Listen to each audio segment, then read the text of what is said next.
L'année dernière, j'ai fait un voyage dans le futur. Je suis parti pendant 3 jours, en 2040, avec les Albert Einstein et les Marie Curie de notre temps. Nous sommes allés, dans 22 ans, au pied de Montparnasse. Le Mont Parnasse, en Grèce, à Delphes, l'ancien centre du monde. Chacun de ces explorateurs de génie s'est présenté. Je les ai écoutés attentivement, moi j'étais dans mon coin, intimidé un peu, et il y en a un en particulier qui a retenu mon attention. Il s'appelle Malek. Malek, c'est un chercheur, c'est un conteur, et c'est un ultramarathonien de l'extrême. Vous savez, ces gens qui vont courir pendant des dizaines d'heures sur des centaines de kilomètres et qui parviennent à repousser leurs limites. Il nous a dit que chaque semaine, quand il s'entraînait pour un marathon, il allait courir au moins une fois, pendant 1 heure, en marche arrière, à l'envers. Ça m'a frappé en fait, ça m'a étonné. Comme ça, il peut travailler tous les muscles inhabituels, ou plutôt devant, et ça lui permet de ménager les muscles les plus sollicités et de gagner en performance. C'est contre-intuitif, j'ai adoré. Pour penser la migration, qui est mon domaine, c'est justement ça dont on a besoin. Penser différemment, innover. Aujourd'hui, le monde il est ouvert à absolument tout, sauf les êtres humains. Seulement 3% de la population mondiale vit dans un pays autre que celui de son pays de naissance. La migration n'est plus l'usage de nos pieds, c'est devenu un acte politique qu'il faut justifier. Je ne suis pas là pour vous dire que la migration c'est génial, que c'est positif, que c'est formidable.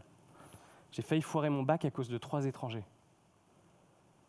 Rafael Nadal, Novak Djokovic et Roger Federer. Je connais les dangers. Je suis simplement un citoyen qui observe que 75% des murs aux frontières, en 2018, ont été créés depuis les années 2000. Alors qu'il y a un siècle, avant la Première Guerre mondiale, les frontières, c'était simplement des traces sur les cartes et qu'on pensait que la nouvelle révolution technologique, le train à l'époque, allait les faire disparaître à jamais. Les sociétés d'immigration, au début du XXIe siècle, ont créé des murs et des escaliers, dans l'espoir de mieux maîtriser l'incertitude et le changement. Ces obstacles créent non seulement des dangers pour les personnes qui bougent, et en plus, ils n'ont pas l'effet rassurant escompté. Mais du coup, à quoi ressemblerait un monde sans escalier ou sans mur ? Nous avons déjà une petite idée de ce que donnerait l'ouverture des frontières. Ça s'appelle Facebook. Et après 14 ans d'existence, voilà ce qu'il en ressort. Facebook is an idealistic and optimistic company. For most of our existence, we focused on all of the good that connecting people can do. We've seen the Me Too movement and the March for Our Lives organized, at least in part, on Facebook. We didn't take a broad enough view of our responsibility, and that was a big mistake. And it was my mistake, and I'm sorry. I started Facebook, I run it, and I'm responsible for what happens here. It's not enough to just connect people. We have to make sure that those connections are positive. It's not enough to just give people a voice. We need to make sure that people aren't using it to harm other people or to spread misinformation. And it's not enough to just give people control over their information. We need to make sure that the developers they share it with protect their information too. Je suis d'accord avec Marc. L'enjeu majeur du XXIe siècle, c'est le lien. C'est les connexions positives, en particulier entre des personnes qui présentent des altérités qui sont instrumentalisées dans le débat public. Je pense notamment à celles qu'on va retrouver à la base du droit d'asile, les opinions politiques, la religion, le sexe, la couleur de peau, la classe sociale ou encore la nationalité. Aucune de ces altérités ne définit l'identité d'une personne. Ce sont des éléments du tout, les éléments d'une mosaïque qui constitue une personnalité, avec entre autres des centres d'intérêt et des projets qui vont évoluer dans le temps. Peu importe l'altérité, il y aura toujours plus de commun.